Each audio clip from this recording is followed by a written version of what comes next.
right, it's 6 o'clock, so let's call this business meeting to order. Roll call, please. Member Staton, Member Jones, Member Hickson, Here. Member Baxley, Here. Member Langendorf here, Vice President Exum, Here. President Pulowski. Here. We do have a quorum. There is a modification of tonight's agenda. We'd like to bring action item 11.4 to follow to follow the student ambassador report. Now it's time for citizen statements. If anybody here present wishes to make a statement before the board, please fill out a goldenrod sheet and hand it to our recording secretary, Lori Johnson. We haven't received any, I don't believe, as of yet. Calling once, calling twice. Okay, no citizen statements this evening. Now it's time for board reports. Any board wishes to make a brief statement now? They have an opportunity to do so. Did you want to speak? No. Okay, I'm sorry. I don't know if we do remember 8 or 9 years or 10 years ago when we had ICE come to our community, and their parents and families were very fearful about what their lives might look like and how it could change immediately in one day. And I know students felt the same way, being at school and not knowing if their parents were going to be home when they got home. And I know that there are many in our community who are making emergency plans, helping families make emergency plans. So they are comforted by the fact that there are people supporting them if anything does happen. With the attendance rates that we saw this week, looks like that they're going up, and I'm concerned that families will be keeping their children home in the event that there seems to be action here in our community. So I don't know what the staff at the school's doing in order to assist the families, but I hope that they are knowledgeable about what families need and they can give them additional support. I want to thank Lucia for doing what she does to help families, and I know that I hope that she has the support of others in the schools and in the community to help her with the families that attend Urbana schools, but also other families in our community as well. How much time do I have left? I was keeping track. Okay. I do want to say that Tiger Market, we usually have been going in the morning during breakfast to alert families about, students about the resource of Tiger Market, the food pantry. And we're going to be starting next Monday, during the lunch period. Okay. And we're going to have, collaborating with Quest, they are making an item, a dish that the students can make with the materials in the pantry. And we're going to have tuna and bean dip, and I hope to come back with report that more students are using the pantry and know that about it. So that's it. And pictures. Okay. Go ahead, Jennifer.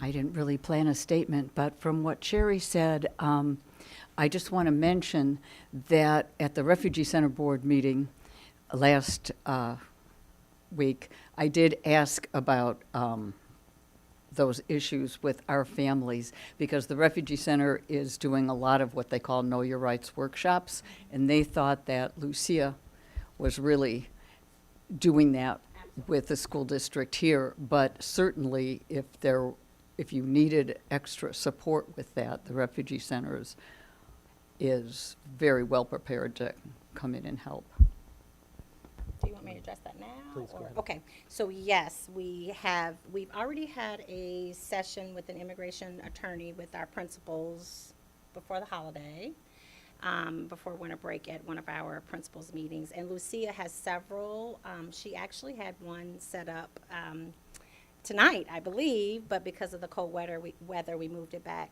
to next week. So they're definitely, all of our liaisons are kind of pitching in, but Lucia, of course, is taking the lead. And there are Know Your Right workshops happening in the district. So the one that was supposed to be this evening, due to the cold weather, is being moved to next week. And if you give me a second, I can update it in my superintendent report of where and when it's going to be, because I have an email about the change in the time. So yes, we are doing a lot of that and working directly one-on-one with families about the plans and making sure that they have all their documents and all the things that they need to do for that in order. Excuse me, what about supports for the other children who see some of their friends not coming back to school? So we don't know that that's going to happen because last time in 2020, we did not have that. We did a lot of preparation. We did a lot of pretty much the same things. And not 2020. When was it? Yes, it was. Yes, 2016. Thank you. It wasn't 2020. I've got the Vision 2030 stuff in my head. So in 2016, we did exactly the same thing. And I think because we worked in advance with families, it really did keep families from keeping their students at home. They knew their rights. Our administrators knew their rights. They had plans, and we did not see really significant drops in absenteeism and attendance because we were doing so much proactive planning. So we're anticipating the same, but if we see some drops, I think not having school today was actually, I know it was not in the plan, but the weather kind of gave us a day. But I do think not having, I heard a lot of people talking about families planning to stay home today. So not in our community, in other communities, Chicagoland area especially, that was a really big thing today in the Chicago area. But not having school today, I think also gave us a little buffer day too, for people to kind of get, to be ready for tomorrow.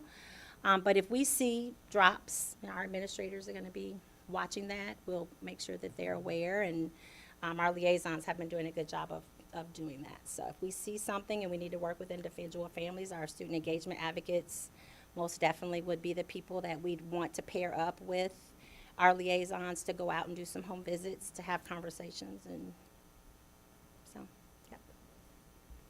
Thank you. Anybody else? I do have something I want to go over, and that is we are required by state law to have training due to the fact that we have a designated school. An intensive. Intensive designated school, excuse me. So, and to that end, we have to get this scheduled like tonight, frankly, because Perry's schedule is filling up. And so, for those of you who have, provided your availability already, thank you. But I'd like to take this opportunity now to suss it out as much as we can. I need one of those. Sorry. Sorry. Thanks. So please fill out your availability if you have it for these dates. We're looking into the possibilities if you can attend in person. There might be allowed to do this training remotely. So we're looking into that possibility as well. So if that will help expand your availability. Lolly isn't here, but we can get that from her. Her information at another time. Even if you're planning on departing the board, this is still required training. Absolutely.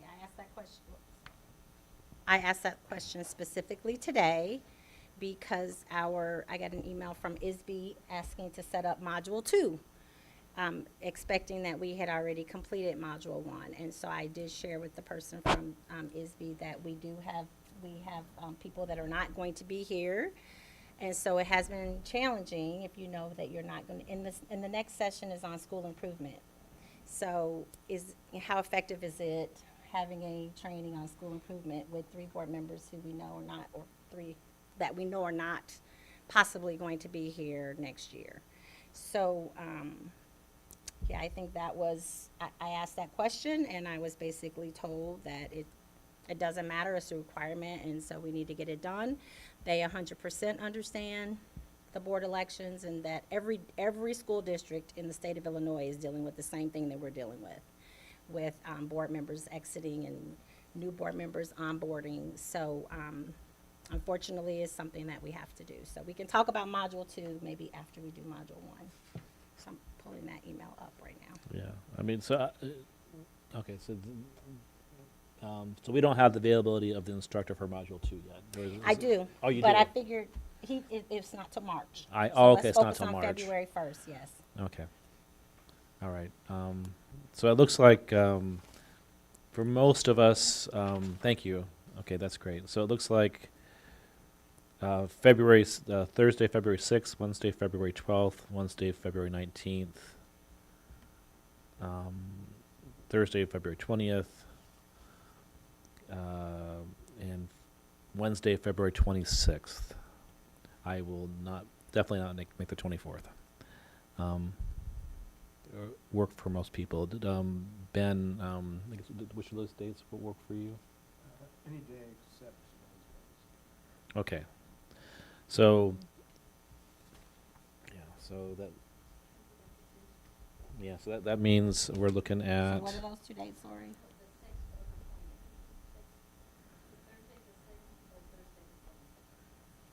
okay.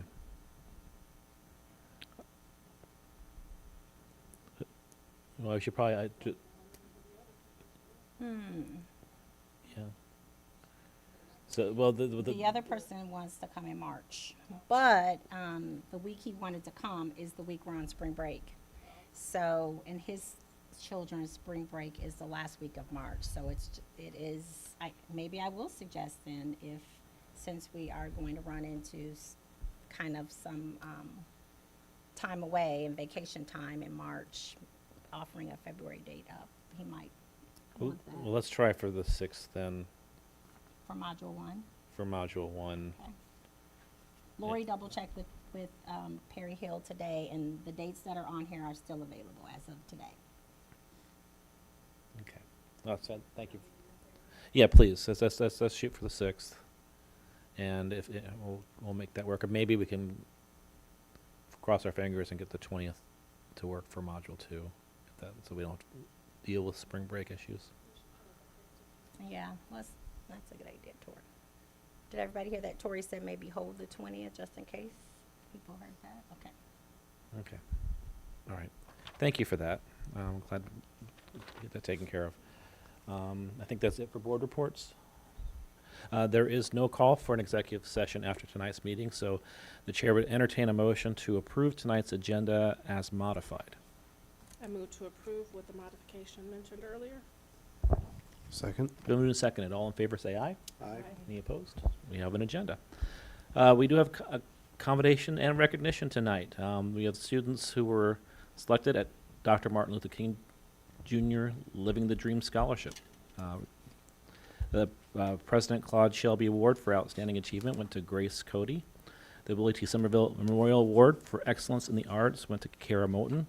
And Living the Dream Scholar was Franklina Cabu. Congratulations. I was looking to see if they're here, but they're not, so that's fine. We have pictures later, so. That's awesome. Student Ambassador Report, Sally.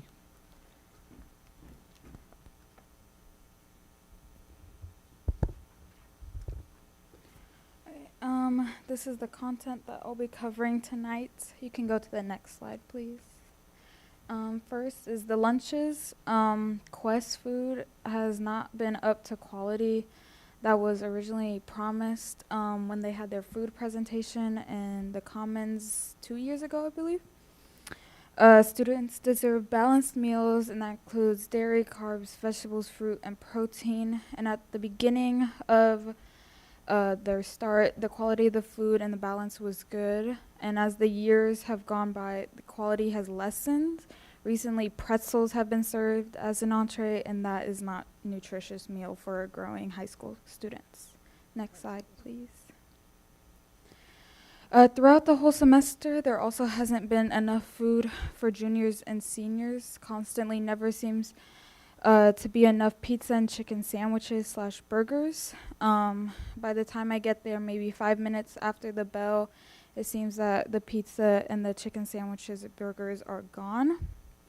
That being said, they now have implemented a new rule that you must grab a pizza, cheeseburger, or chicken sandwich to receive fries as a side, and that eliminates a side for many students because they run out of those entrees quickly for upperclassmen.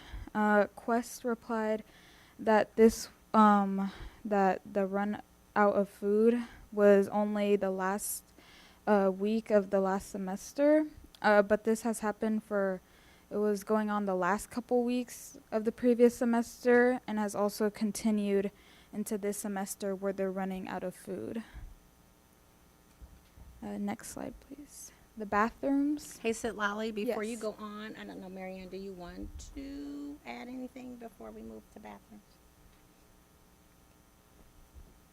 Hello.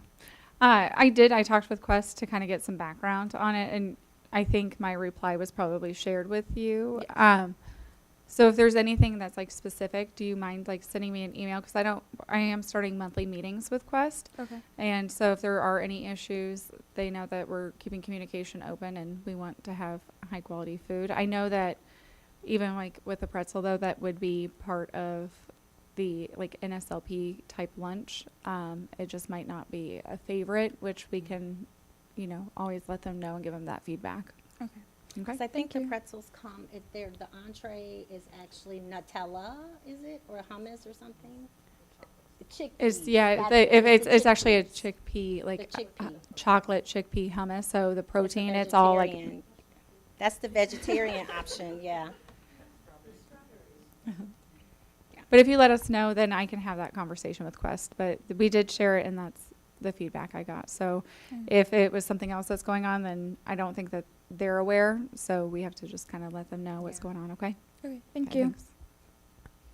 thanks. The next thing were the bathrooms. Bathrooms are still being neglected. Majority of the stall doors, as far as the girls' bathrooms go, still do not close. A lot of the time, there are people in the bathroom skipping class and taking up the only bathroom stall that closes in that bathroom.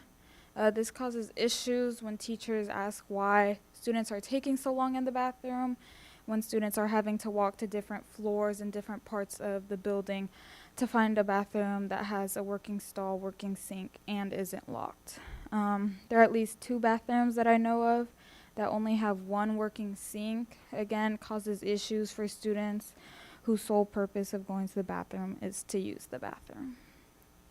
Next slide, please. Decorating graduation caps. This not an issue, but has come up in the past few years, especially this year. A lot of seniors have expressed to me that they're wanting to personalize their graduation caps, and they have argued to me that Unit 4 schools are allowed to decorate their graduation caps, and seniors are frustrated because of this.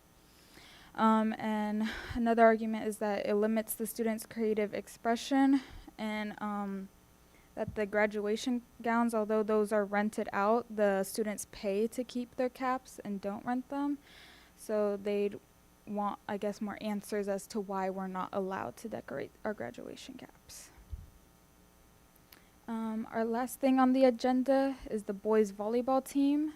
Since Habitat for Humanity volleyball fundraiser has gained a lot of interest, there's been expressed interest by the boys in the high school that they would like to see a boys volleyball team.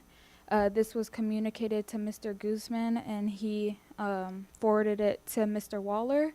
Mr. Waller has started to look into the logistics and funding so that hopefully in the future we can provide this to the boys in the high school who want to take part. Do you care if I Thank you. chime in on that, just so you have Yeah. an idea of how that works? Because I don't know if Mr. Guzman and Mr. Waller informed you. We have a joint committee. It's called our Supplemental Pay Committee, and it's made up of teachers and then also administrators. And we collectively bring things for the group to decide if we want to put funding towards those new activities and redistribute funding from other activities. And so it's not necessarily Mr. Waller or Mr. Guzman's decision. It's the group's decision. So they might have to make a tough decision as to whether or not the group wants to fund the boys volleyball, or, for example, adding a art position, like an art club or something at the middle school, or adding soccer or something at the middle school. I'm not saying that those were brought up, but those are the hard decisions that we can't fund them all, but that is the process for it. Okay? Thank So you. don't blame them if it doesn't get passed, is what I'm kind of saying. So, okay.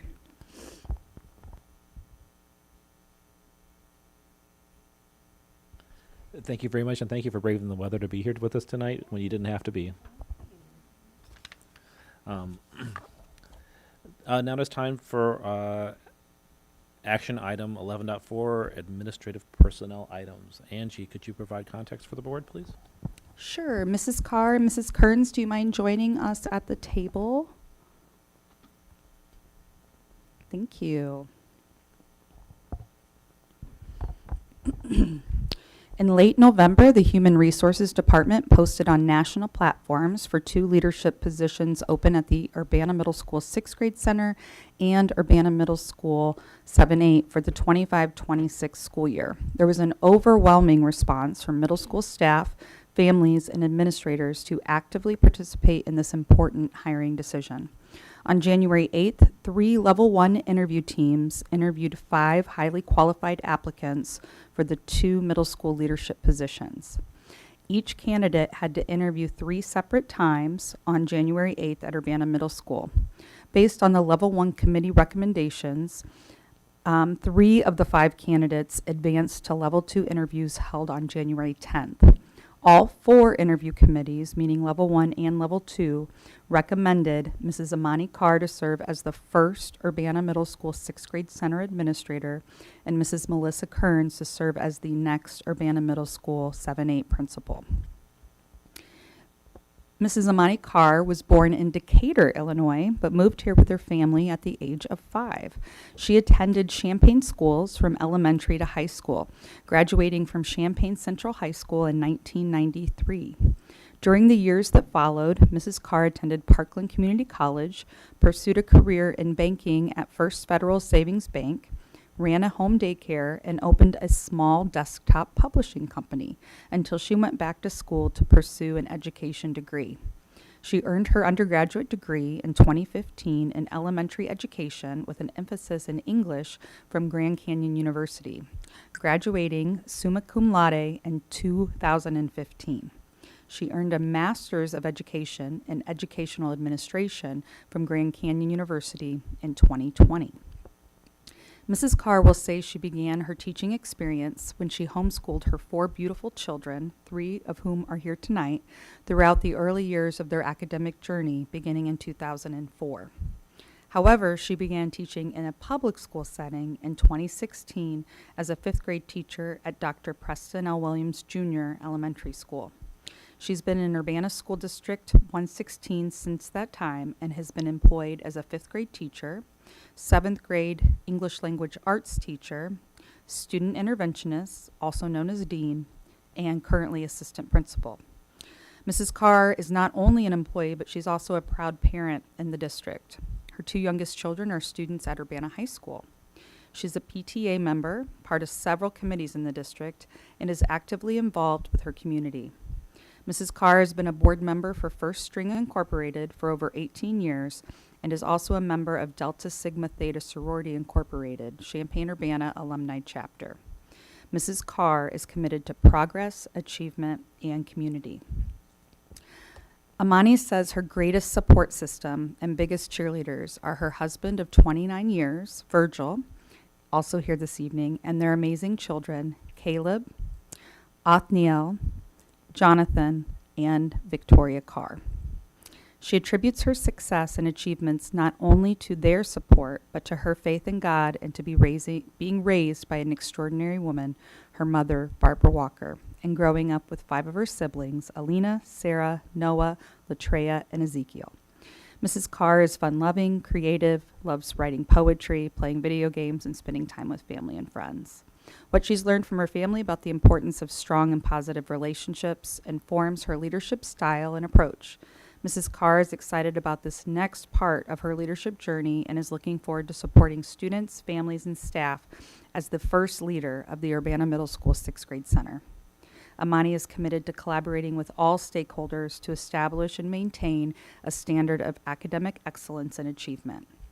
Furthermore, she will use the strong characteristics she's cultivated over the years to join with staff and district leaders in ensuring that the Urbana Middle School 6th grade center is a learning environment that promotes high achievement and social emotional growth.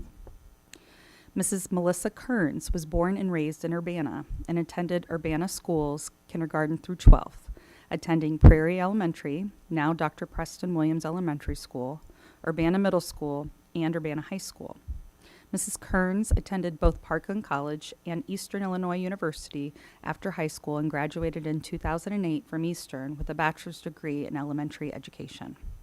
After graduation, Melissa applied for a mid-year 7th grade science position at Urbana Middle School and was selected and began her official teaching career right here in Urbana and at UMS. After a couple of years, Melissa found that she still had a desire to teach elementary school, and so she applied at the school where she had first done her student teaching, Bottenfield Elementary School in Champaign Unit 4, where she taught both 3rd and 5th grade for several years. Mrs. Kearns found a passion for teaching and learning and became interested in the instructional leadership and enrolled to get her master's in curriculum and instruction at the American College of Education in Indianapolis. After the program ended, she became an instructional coach at Garden Hills Elementary School, also in Champaign Unit 4, and remained there for 6 years as both an instructional coach and magnet school coordinator for their engineering and leadership programming secured by grant funds. While in this position, Melissa was able to identify what career path she wanted to pursue, and that was the principalship. She went back to the American College of Education and got another master's degree in educational leadership with the principal endorsement and sought a position in leadership. Mrs. Kearns became assistant principal at Jefferson Middle School and remained there for several years. She was a leader in many capacities and led many school-based initiatives. Melissa worked under Mr. Jesse Guzman and was able to learn all aspects of principalship. That led her back home to Urbana in the 23-24 school year when she applied to be the assistant principal, again under Mr. Guzman, who came to lead Urbana High School as principal. This was an easy decision, she says, as UHS was her alma mater and Urbana was her first home as a teacher. Melissa has carried this position for the last year and a half and is focused on systems thinking, student engagement, and supporting students with diverse and unique learning needs. She is very excited to bring her energy, passion, and love for learning to Urbana Middle School as the next principal. She is ready to build systems, build and sustain relationships with students, family, and her community, and help UMS be a vestibule for academic excellence. Melissa will use her skills and attributes to best support the staff as we all make Urbana Middle School a center for educational excellence and the best place to learn and grow. Outside of school, Melissa enjoys working out, watching movies, is a big-time Illini fan, all of which help her maintain a balanced perspective on life and leadership. She lives with her wife, Dana, and 2 dogs, and is excited and proud to serve the students and families of Urbana Middle School. On Friday, our recommendations were brought forward to the Urbana Middle School staff, where both women received quite a warm round of cheering and compliments from Urbana Middle School staff. So it is our pleasure to highly recommend such strong educators and leaders as we restructure student learning at Urbana Middle School. Is there a motion for the floor? I move for approval. Second. Moved and seconded. Any further comments or discussion? Roll call, please. Member Baxley? Absolutely. Member Langendorf? Yes. Vice President Exum? Yes. President Pulowski? Yes. Member Hickson? Yes. Congratulations, and thank you for stepping into these roles. Do they want to sign anything? You please say whatever you'd like.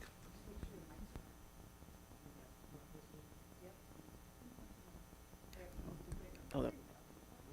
Okay. Thank you. Good evening. I want to first say thank you to God for getting me to this place in my life's journey. It's been a wonderful experience working with all the Urbana people, the Urbana student, staff, and families. I'm so excited and honored to be given this opportunity. I'm looking forward to being the first leader of the Urbana Middle School 6th Grade Center, and I'm excited about this transition for all of our families, and I'm looking forward to showing you all what Urbana looks like and what Urbana represents, high quality for academic excellence and for social emotional growth. So thank you again for this opportunity.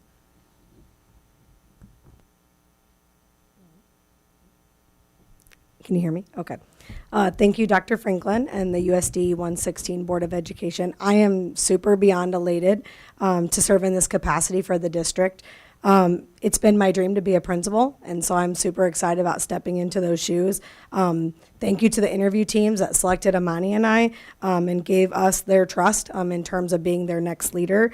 We're extremely lucky to be in the position to lead at these two buildings and to build the true vestibule for educational excellence. I also want to give a special shout out to those many people, both professionally and personally, that have built me into the leader I am today, teachers, administrators, et cetera. There's a lot of people in this room who have built me from the ground up, and so I am forever grateful, and we're ready to do this thing, so go Tigers.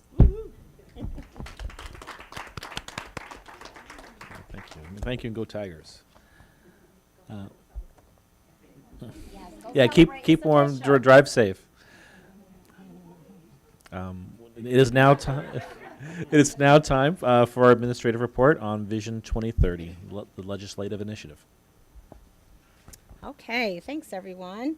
So in my superintendent report, I'm going to give just an update on the board calendar because we had several other presentations that were in our original tentative calendar that we shared out with stakeholders and in the community at the beginning of the year. I can actually probably just do it right now. It might be easier. But no, I'll do it at the end during the superintendent report because then I can kind of talk about some of the changes. So because we moved the crisis update and we had to move a couple other things to February and March, this was the perfect opportunity for me to bring forward the Vision 2030. All of us who attended the joint annual conference, so that was myself, Tori, Sherry, and Lola. And of course, Marianne went to her first III as an IASBO member, and then Lori as well. So this was something that all of our respective agencies, I'm a member of the Illinois Association for Superintendents and School Administrators, and we were asked to kind of bring this forward from all of our organizations. So I'm going to kind of just go through the slides. And it is very short and sweet. All we've been asked to do is bring the information forward to the board. It's up to you whether or not you would like to move forward and adopt the Vision 2030 Illinois Vision for 2030. We did make a copy just in case.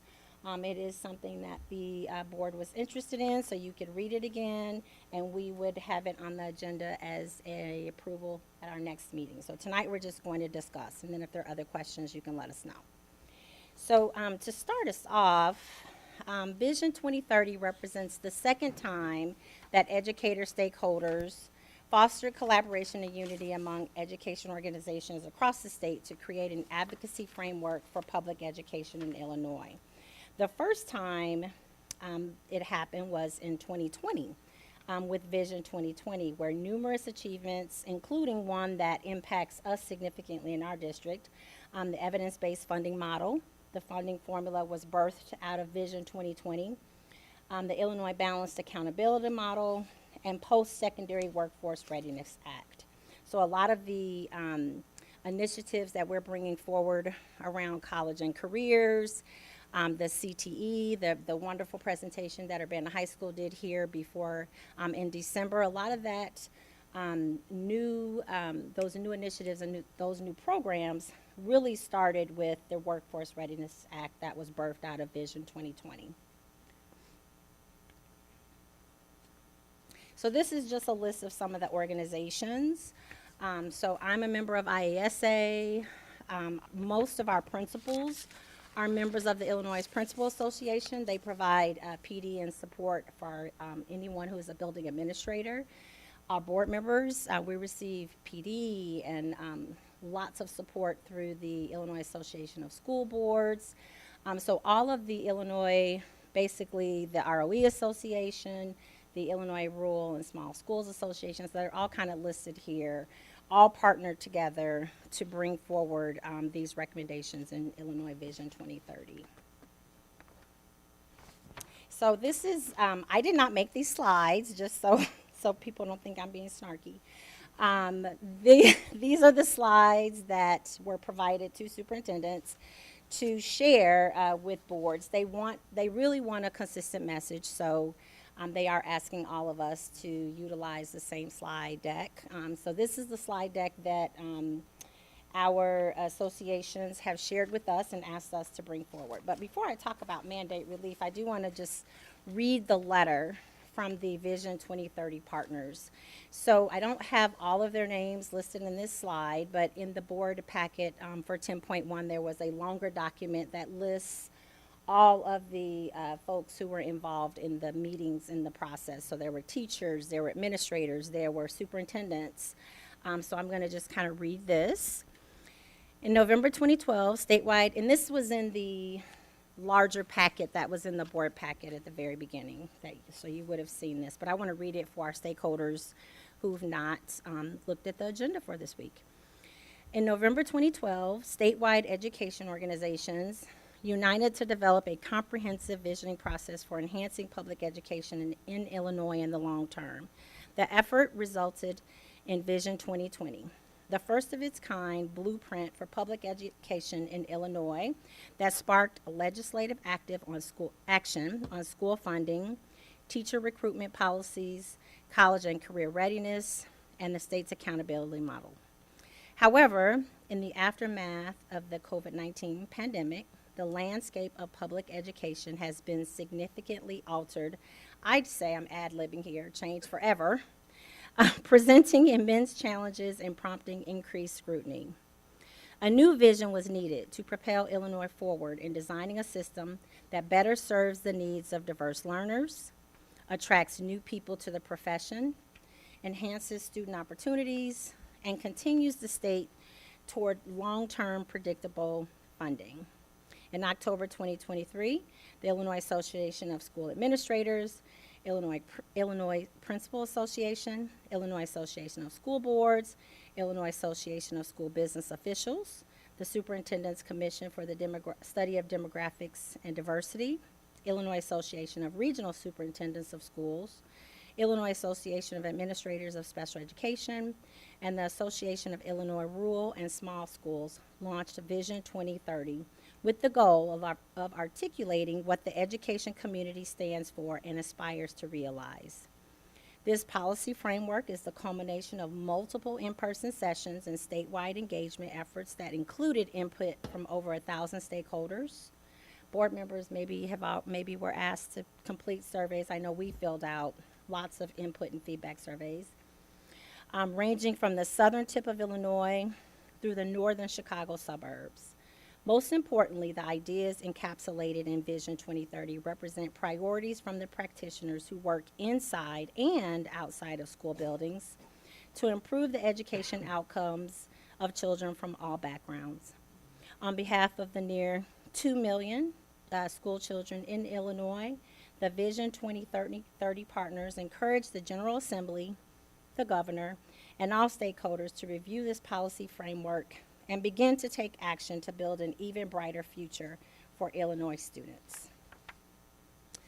So this is just a slide that as they are going around and kind of meeting with different groups, I just love this one. So the Illinois School Code has doubled since 2000. So I have this little blue book in my office. I almost took a page out of John Gutzmer's book and brought these as visual aids, but I didn't. But the little this picture I think says it all. So the blue book is a really kind of skinny book, and if you think about that blue book, that is all of our school codes in the year 2000. Now, I just recently purchased this new 2024 volume. We have 2 books now, and the brown book is even bigger than the blue book, one of the blue books. So I think the purpose of this picture and this visual is just to remind our stakeholders, board members, just everyone who is impacted by school and legislative updates. And, you know, when I go through those press policies, just the number of school codes, and I'm going to say this, it's not in our slides, but unfunded mandates that things that we're asked to do between 8 to 3, that one, we don't receive funding for, and that we have to figure out how we're going to pay for some of these things. And 2, there sometimes aren't enough minutes in the day to do it all. So this is a really nice visual that I'm glad that they included this. So they shared this with us at the conference. And then when I saw that it was in the slides, I was really happy that they included it because I thought it really does give a good perspective on how much has changed from 2000 to 2024 in our schools. So I already talked about the fact that we had statewide representation. The ideas and goals articulated by the work groups really went all over the state, which is wonderful. What are the future focused learning priorities? Whoops, I think I went too fast. So I'm just going to go through the main areas.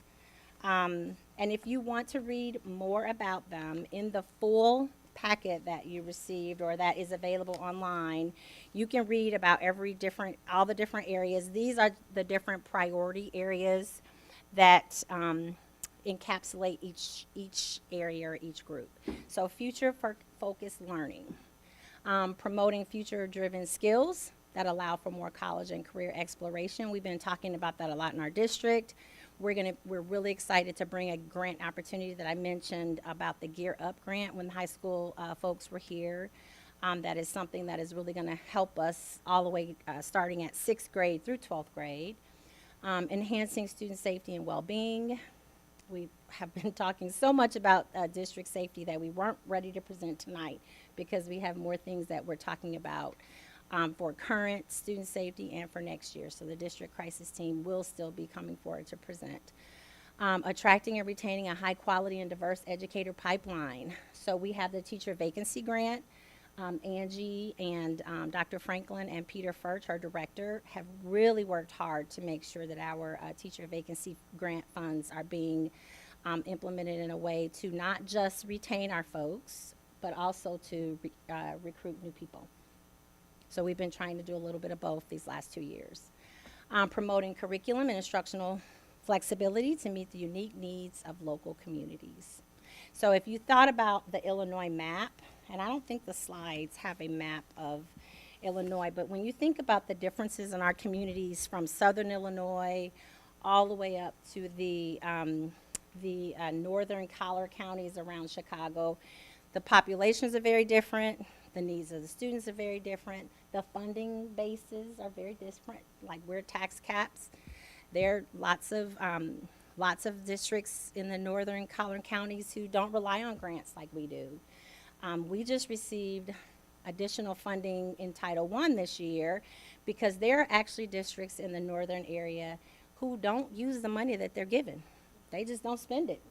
And so they just say, thank you, State Board of Education, but here you go, we're not going to use that. And so what the state does is they go back and they look at our Title funds, they look at our Title II and our Title III funds, and monies that we're utilizing, and for the districts that are utilizing every single penny that they give us in a responsible way, they give us more.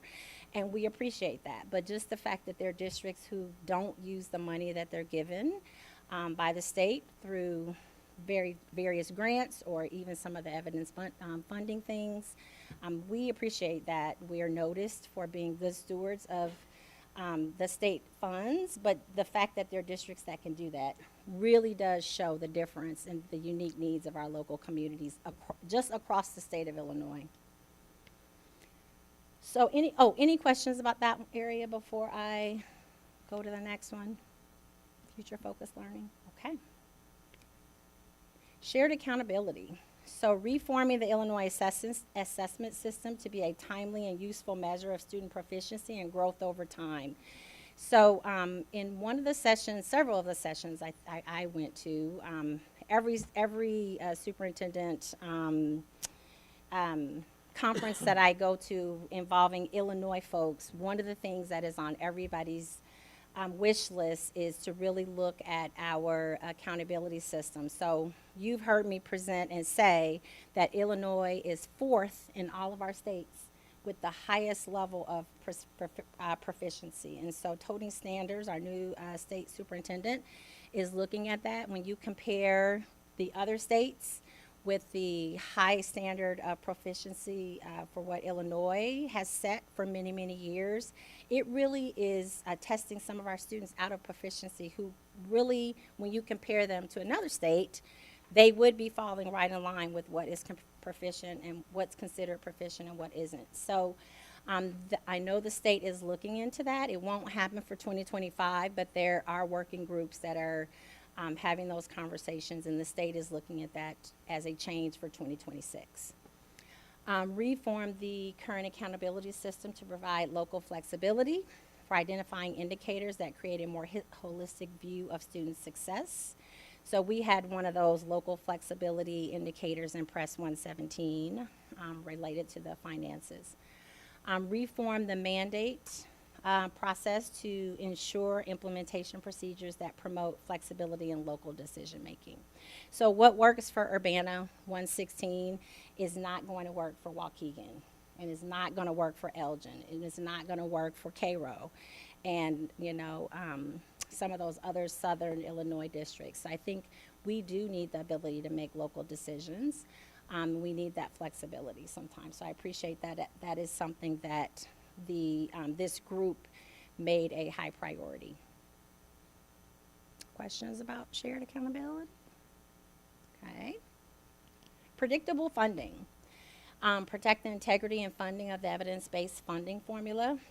As I mentioned before, the evidence-based funding formula was birthed out of Vision 2020. Prior to that, we all relied on state funding based on our enrollment, based on the needs of your kids. This is a set formula. We know based on what our tier is. We're tier 1 again this year. We were tier 1 last year. Hopefully we will continue to be tier 1 next year. But if we're not tier 1 next year, we still get to keep the same base level funding that we've had this year into the years to come. So that's something that is really, really important. And so I know the governor, in many of the spaces that I've heard him talk or things I've read, has said multiple times that while he's governor, he's still very committed to the evidence-based funding formula. So I don't know, did you hear anything else in any of your IASBO groups? I didn't, about EBF.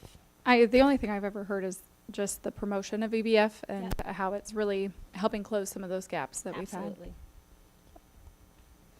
Absolutely. Number 2, thank you, Marianne, establishing equitable statewide funding sources for capital and safety needs. So we recognize that, again, all of our communities are very different. Some of the violence and some of the school violence that impacts some of the neighborhoods and communities in Illinois, it has fallen on the shoulders of districts to figure out how to pay for things like metal detectors and, how to get kids and students in and out of these buildings safely. I mean, we've been paying for the vaping sensors and some of these other safety measures that we've been putting in our buildings for the last couple of years. I think this group feels like the state should be taking part of that and being part of that capital spending that needs to happen to keep some of our buildings just safe, at a bare minimum safe. And then what can we do to make those buildings even more safe moving forward? Because right now it is inequitable. It's based on what monies do districts have available to them. And I'm going to just use our metal detector system, for example. So just in our recent district crisis team meeting, we had a whole conversation about moving to a different system for our metal detection.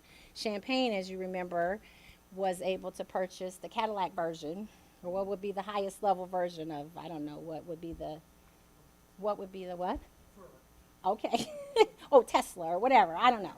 Whatever it is, they were able to purchase something that was just outside of our ability financially to purchase at that time, and put it in every single doorway and every space that we would like to put it in. And we know right now, we talk about that a lot in some of our spaces when our folks come and talk about, well, in Unit 4 they do this, Unit 4 does that, and we also have to remind people very frequently that Unit 4 has a very different tax base and a very different financial profile than what we have in terms of the money that we're able to do. And I think we do a good job with the money that we have, but it's also hard when we're so often compared to our neighbors next door who have way more access to some financial resources than we have. So that is a good space where some equitable statewide opportunities for us for building safety and just capital needs would be amazing. And then number 3, enhance financial flexibility for all school districts. And if you read carefully, I think they talk a little bit in here about tax caps, because again, we're a district that is tax capped, where a lot of our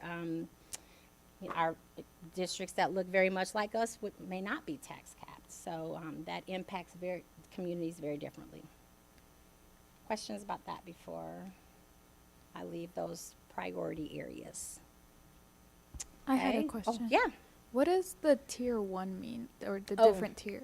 Very good. So the evidence-based funding formula determines or designates districts tier 1, tier 2, tier 3. And then I'm going to let Mary Ann take it from there in terms of, or do you want me to? I think I got it. Okay. So the tiers are basically your local funding ability.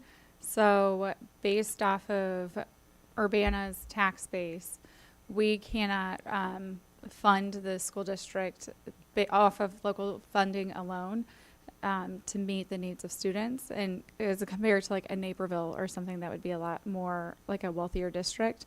So based off of that, then we get more funding based off our needs than like a Naperville. So the tiers just say like tier 1, we need more intense funding, tier 2, and then tier 3, you still get like that final base, so they never take money away. But it's just how much your local sources can fund for you. And they send a really extensive document that we have to go through question by question and account for what resources we have, how we're spending our money, what our goals are. Of course, the state uploads, they go in our systems and they can pull out all of our student data. They can see our discipline referrals, our suspensions, our expulsions. So they have a lot of information that they can see based on our assessment profile and things like that. But what they don't know is the things that we're doing with the resources that we have. So our district received money for ESSER and ARPA during COVID. So this last evidence-based funding, do they call it the criteria? What is that packet called? I can't remember, but it is really involved. They ask us about how we spent our ESSER money. What did we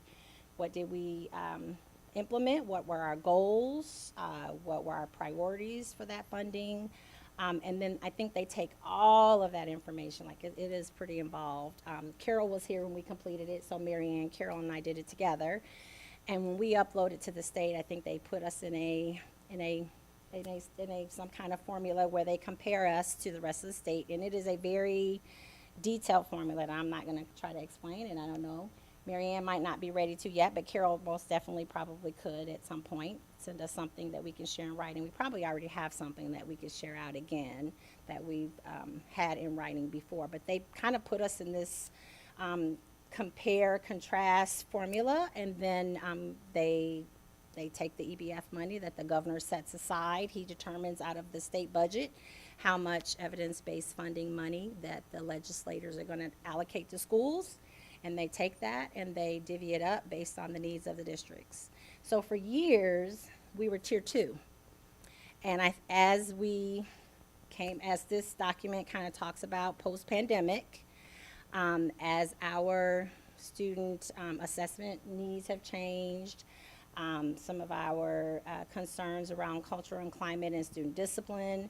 So all of those things are factors. And so as they've looked at each individual district post-pandemic, it has changed folks' tier level. So while we were tier 2 for many, many years, when we became tier 1, while we celebrate that because it gets us a little additional funding to be able to do the things that we know we need to do, it also means that the state is seeing that as there are areas that we need to improve in. Just the things that we've been talking about, like student achievement, and lowering our exclusionary practices, the students that are suspended out of school, in school, expulsions, the racial profile for the students that are impacted mostly by some of those things that I just mentioned. So all of those things are taken into account when the state is looking at what tier you should be. Thank you. Yeah, that was a long answer, but hopefully I'm sure there was somebody else sitting at home watching this thinking the same thing. Anybody else? Okay. So those were the main priorities, but these are the very key goals. So this is basically laid out just like a strategic plan. So Vision 2020 was the kind of the plan for all of those partner districts I showed you. So this is the next 10-year plan for all of our partner organizations. Keeping students safe, that is a huge priority for us, and something that we are trying to move the envelope on as much as we can every day, every month, every week.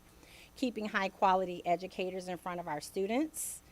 At this board, Dr. Franklin talks a lot about the number of long-term subs that we have. We often are talking to you about our vacancies. We're often talking to you about the fact that we are all of our little communities right here all fishing out of one big pond for the same pool of people, and how much that impacts us in terms of our salaries and our benefits, and what other things are we able to do to attract people to our school district. Enhancing post-secondary success. We're going to be talking about that way more in the weeks and months to come, the year to come, and improving the measurement of what is working. And as we talk here a lot about what is not working, recognizing the things that aren't working, and then putting in a plan to improve those things. So we're really excited about to come some of the conversations that are going to start happening around strategic planning. The high school is getting ready to start the Portrait of a Graduate group to start talking about some of those skills and attributes that we recognize a UHS graduate should have when they leave Urbana High School. And we are right now kind of asking for volunteers who want to be part of that engagement process, that group that is going to start meeting here every other week until strategic planning in April. So there's some great things that are happening around talking about the things that we know maybe we need to improve in, but also the exciting creative things we want to do to be able to move us forward to 2030. So there is a QR code there. I provided the board with the website. So if you want to go to the website, you have that in an email from me. But if we have stakeholders or anyone from the public who also wants more information other than the bigger document that was shared in our packet, you can scan this QR code and go and learn more about Vision 2030. So the board members also have a resolution. So one thing that we're being asked to do, all of our partner groups, is to ask boards to adopt a resolution, just basically saying in lots of words what I just said right now, recognizing what the three areas of the three priority areas are, and recognizing that all of the groups that participated in this process are asking boards to just commit to, for the next 10 years, all of the priorities and goals that I just shared this evening. So you can look over this. You had it in an email from me, and Lori added it to the folder so the public can also see it. And then we'll ask the board to hopefully approve it at our next meeting in February, and then we will be joining the rest of the map. There's an interactive map on the website where you can see all the districts who have adopted this resolution already. So there's a lot of there's a map that looks just like this, and they have a little tracker where you can see what school districts have adopted the board resolution already. So we would then be added to that as a district that is promoting and supporting Vision 2030. Okay. Go ahead, Jennifer. Yeah. I was wondering, the Yeah. committee that you just mentioned, is that for just staff? So Is that for parents? so we do have, it isn't just for staff. We have staff. Sherry's representing as a board member, so she volunteered to do that last spring, and we're just now kind of getting going. And we have a couple parents. I've asked the high school counselors are all participating. We're going to kind of have a separate group for students, where once the group meets and puts together some of those attributes, we're going to bring them to students and talk to them. But as part of the committee, we are hoping to have a high school student, a couple of high school students, an alum, So the high school counselors are looking for someone who's graduated in the last few years to participate. We've asked one of the middle school teachers to designate maybe an 8th grader, maybe 1 or 2 that could be part of that group. So yes, there would be parents.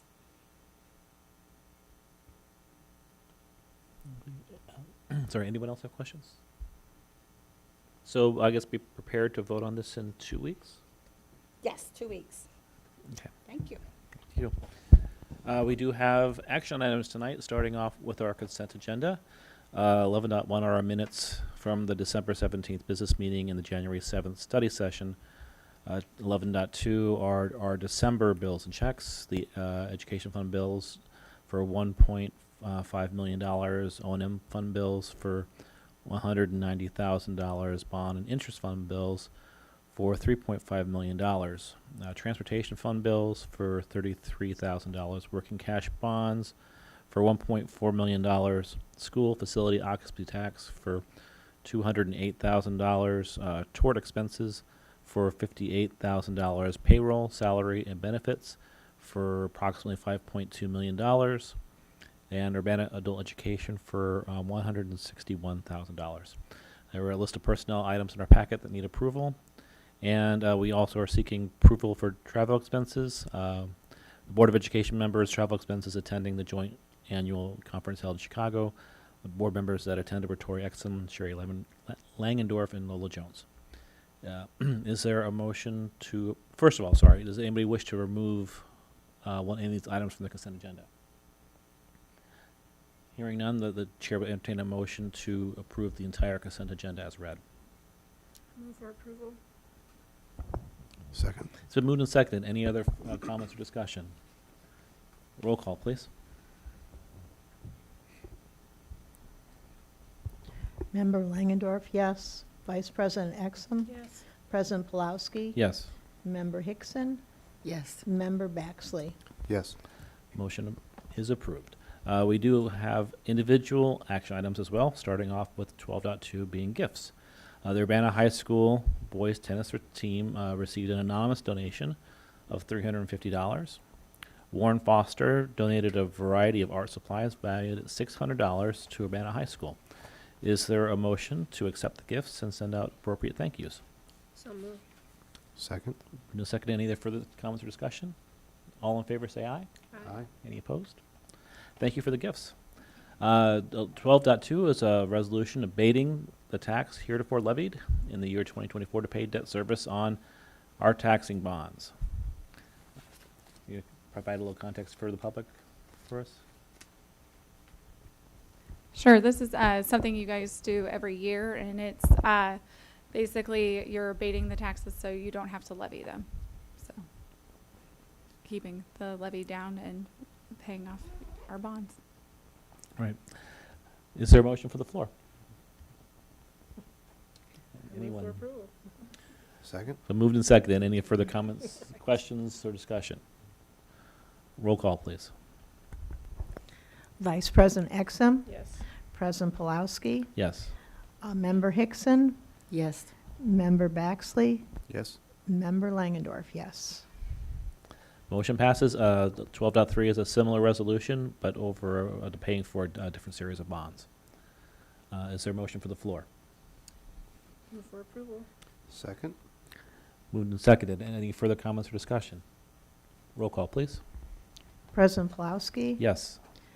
Member Hickson? Yes. Member Baxley? Yes. Member Member Langendorf, yes. Vice President Exum? Yes. 12.4 is a resolution authorizing and directing the sale of or disposal of personal property. This is the UHS Weeding Log library books for the most part. Is there a motion for the floor? Move for approval. Second. Moved and seconded. Any further comments or discussion? Roll call, please. Member Hickson?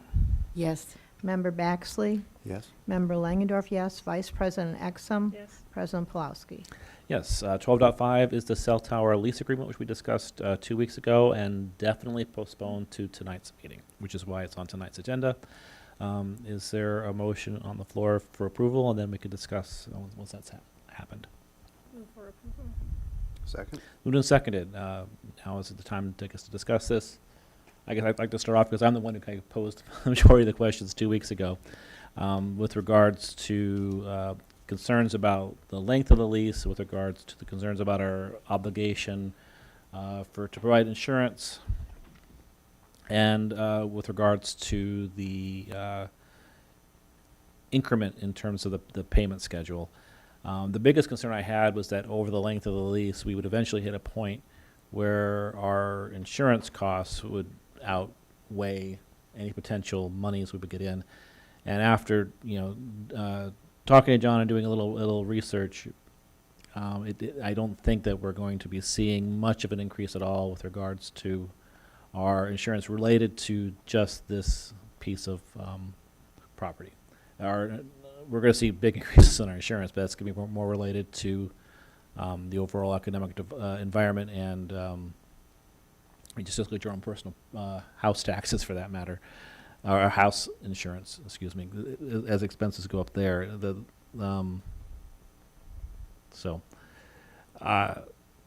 I was in favor of doing this 13 years ago, just because I think we need the coverage, and I'm still in favor of it. I just wanted to make sure that we weren't overcommitting the board on a long lease to a financial obligation that it wouldn't be able to meet. That's all. Yeah, and just to clarify for the rest of the board, I know I clarified in the email, the part in the lease about the insurance is just the liability insurance for the district that we carry over kind of everything. It's not the insurance on that equipment. So if it was comparable to your car insurance, it's not the comprehensive insurance from like damaging your car. It's the liability that you have for like hurting other people with your car. So it's just guaranteeing that we have some liability insurance. Yeah, we have to have liability insurance for the light stanchion anyway. So the fact that we're putting a little more equipment on it isn't going to change things a whole lot. Yeah, go ahead, Jennifer. Sorry. Because I have so little background knowledge in this, I thought about this a lot over the last couple weeks and read some stuff. As I understand it, we're doing this really, not as a moneymaker, but because we need the cell service on the building grounds and within the building. And this will definitely help the people who have Verizon. Will it help the people who have AT&T? And if not, will we be suggesting to AT&T that they add to the Verizon, whatever you call it, the Verizon installation? Because I know that you said that was possible. Yep, that's a possibility, and we do have we have kind of business agreements with Verizon and AT&T and others that we can leverage to kind of let them know when there's shortages. I did mention last week AT&T just installed a microcell across the street here that really helps with coverage kind of in the middle school, and kind of some anecdotal discussions I had with people. They said it was better in the middle school, but still had some difficulty at the high school. But yes, there would be availability for one additional tenant on this, and we could talk to AT&T about being that additional tenant. Sherry? Yeah, it is definitely needed. And you think about cell phones too, regarding safety in the school as well. And I just conveyed to Paul too that I'm in a very remote area in the high school. And if anything would happen, I cannot get any texts or in or out when I am working in the pantry. It's a section. And even when I'm outside in the parking lot, I cannot get this. So I know it's necessary for safety purposes. We have to have everybody have the ability to reach out in case of an accident, and it's not just for casual, looking up or Googling something. It's really is for communication. I was concerned about the safety of the tower, and I have done some reading about that. I did see that some school districts aren't having their cell phone towers on their property, and I had a conversation with John about that, and he gave me some more additional information that makes me feel a bit more comfortable about it. And this 50 years was something that I was uncomfortable with last 2 weeks ago as well. But if we have no other option, I don't know what else we can do. If what, I would like to add really quick on the safety side.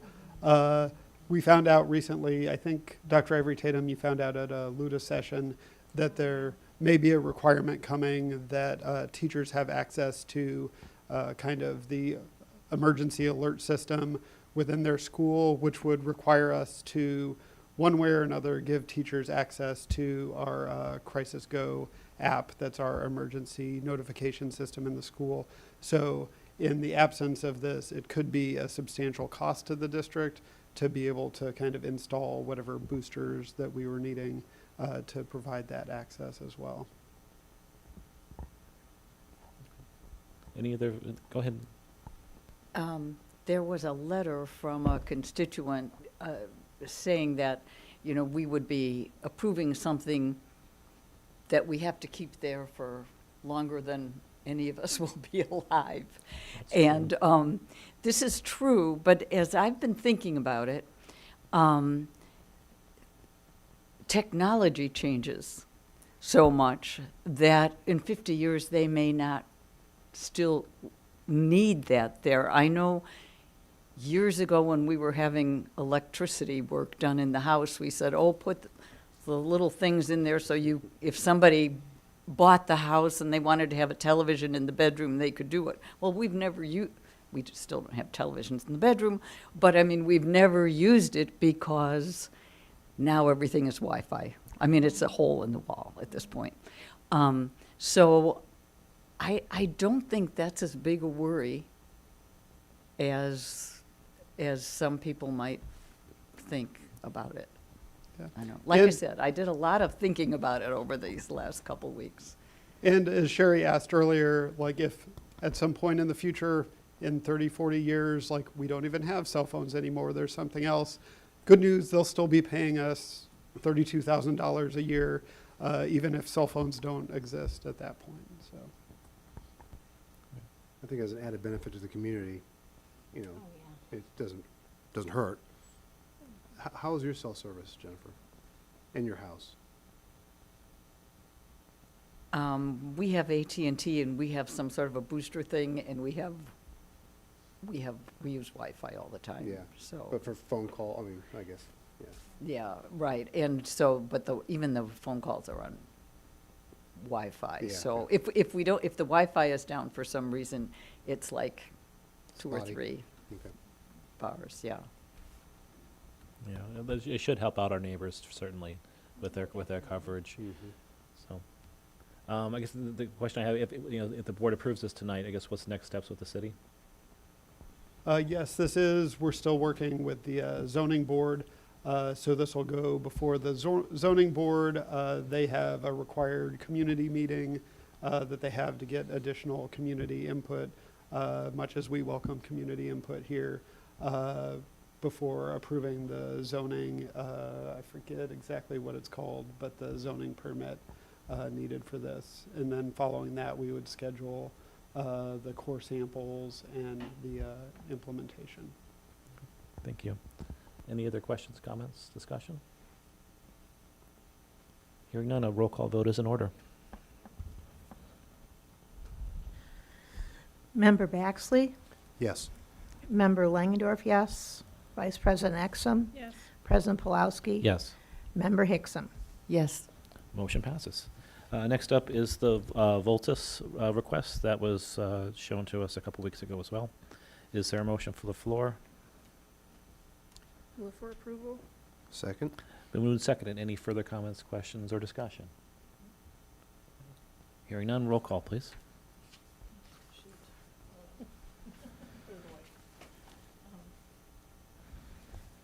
Member Langendorf, yes. Vice President Exum? Yes. President Pulowski? Yes, Member Hickson? Yes. And Member Baxley? Yes. motion passes.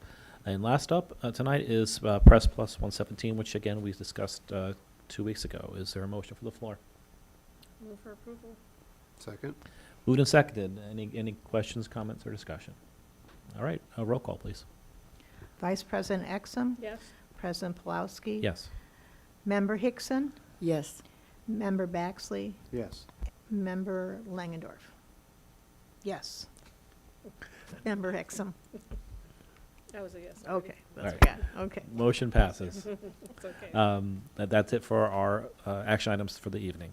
There is no call for a future special executive meeting, except for tentatively Thursday, February 6th for board training, and we're holding February 20th possibly. Superintendent's report. Okay, so, John, I asked Catherine to add, okay, perfect, so you have the most recent one. So, we are having school tomorrow. I know oftentimes when I put things like this, out, it confuses people, so we tried to make this as clear as possible. We will have in-person school tomorrow. We do ask families to dress your children warmly. If you have the ability to drop them off, drop them off. Not, get a ride, carpool, whatever we need to do. It is going to be a little warmer. Today was the worst of the cold, with the wind chills, like feeling like -24 this morning. And it was actually -5 temperature, which, that dropped really quickly yesterday afternoon. So the wind chills are still not going to be great, but definitely we feel with a lot of messaging today and people being more aware today, coming off of a 3-day weekend is really hard when people haven't been paying attention to the news or the weather. We had a couple kids show up at school this morning, and even despite all of the messaging that we put out. But, our custodians were there and ready and were able to catch a parent, right as the parent was driving off and get in here and take them. So the parent had not seen social media, the news, emails, any of the things that we sent out. And so I know communication, we try so hard to over communicate, but we still know that we're not reaching everybody. So tell a friend if they're asking, but I know I've already had a couple emails from staff members who, not because they are, not wanting to have school, but they are also just concerned about their babies and the littles and the kids walking. And so we just ask that everybody, just dress warm. John saw a kid walking in his area today because Muhammad had school today, and he said, get in here, and it was a friend of one of his, get in the car and I'll take you. So if you know students, and pick them up and take them if it's somebody and they're a neighbor or a friend, and get them in the car and drive them on down the streets. Even if it's just a couple blocks, it'll make a difference.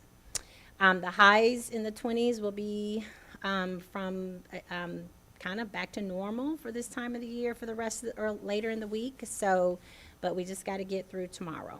So everybody kind of really dress warmly and help each other out to get kids there in person tomorrow. Okay, and then I did want to share a couple pictures of our Living a Dream scholars. So I've got the clicker, sorry. So we've already recognized them on the agenda, but here they are. We're so proud of Grace, Cody, and Kira Moten, and Frankie Cabu.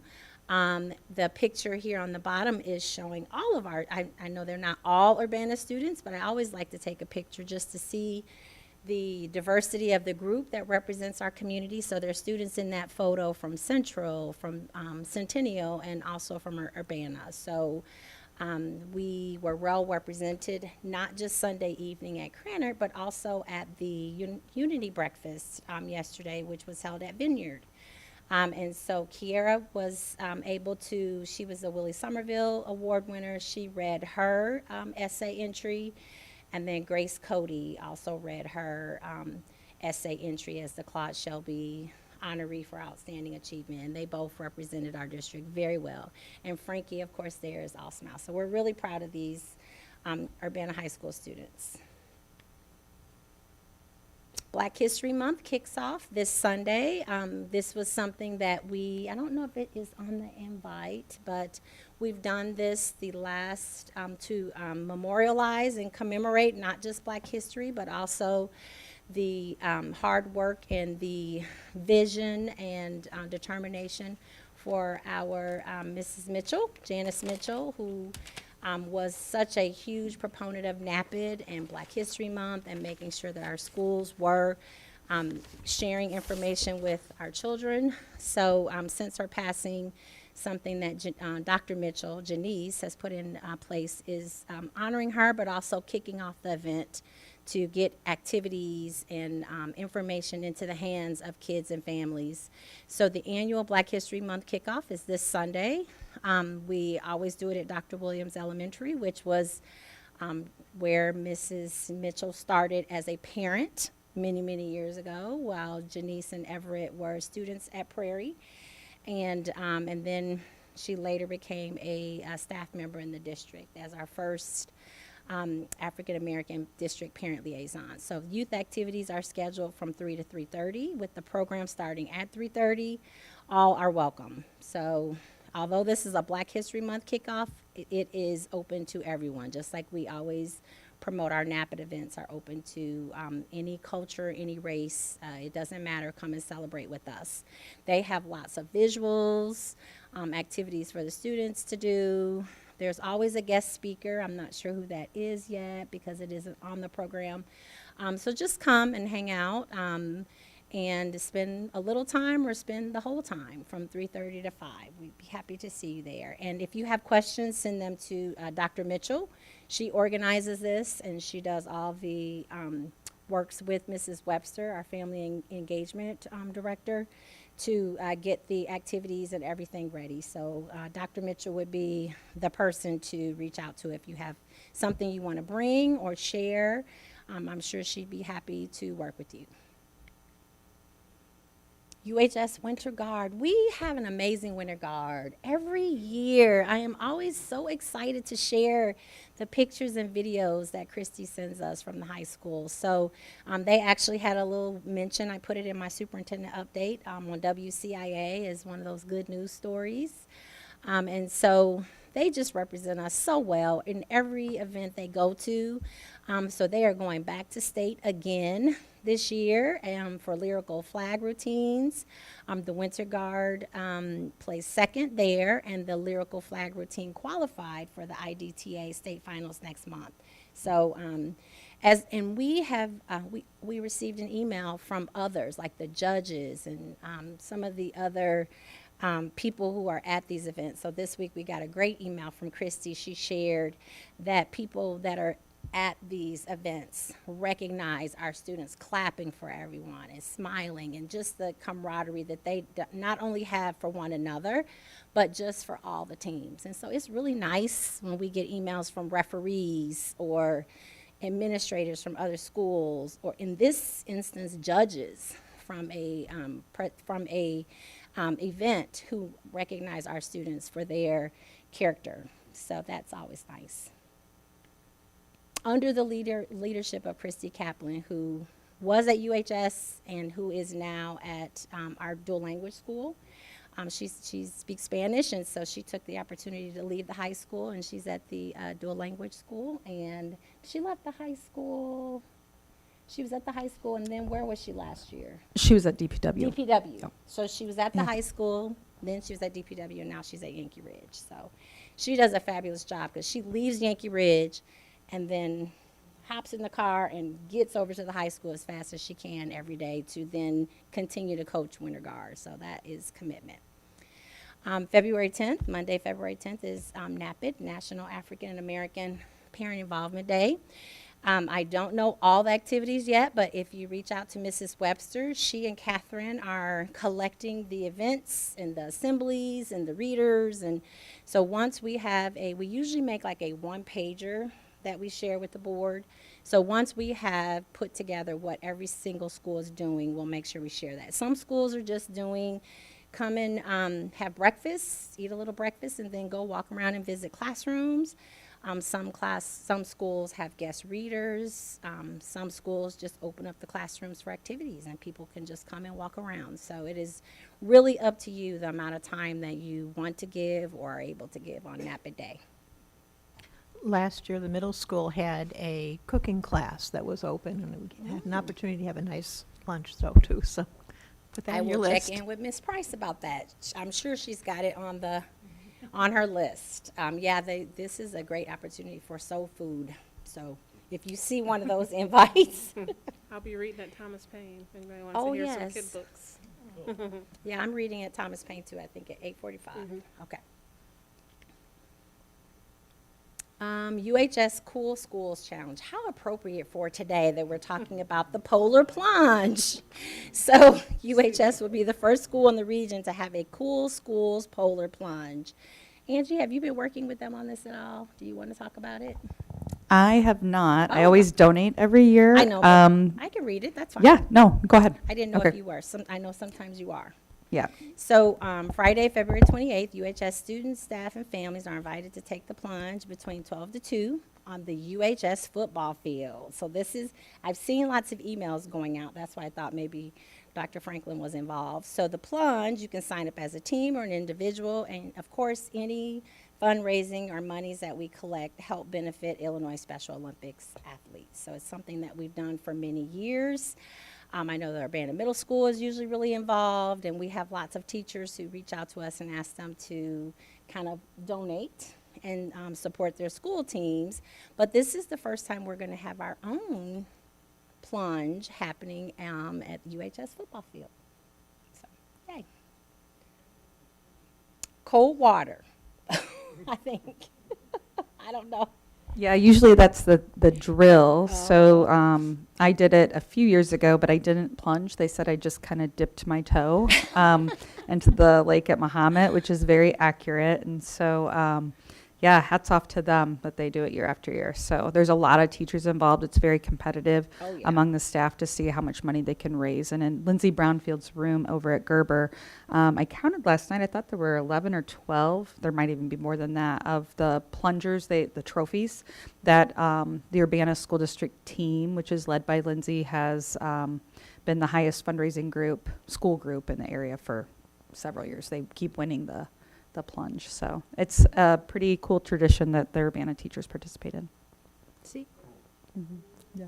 Well, Yeah, very cold. I'm ice clicking cold. on the link to see if they have more information on the FAQ. But if not, I'll find out and we'll share it with you. And I knew Angie would have more info, so yes. Let us see.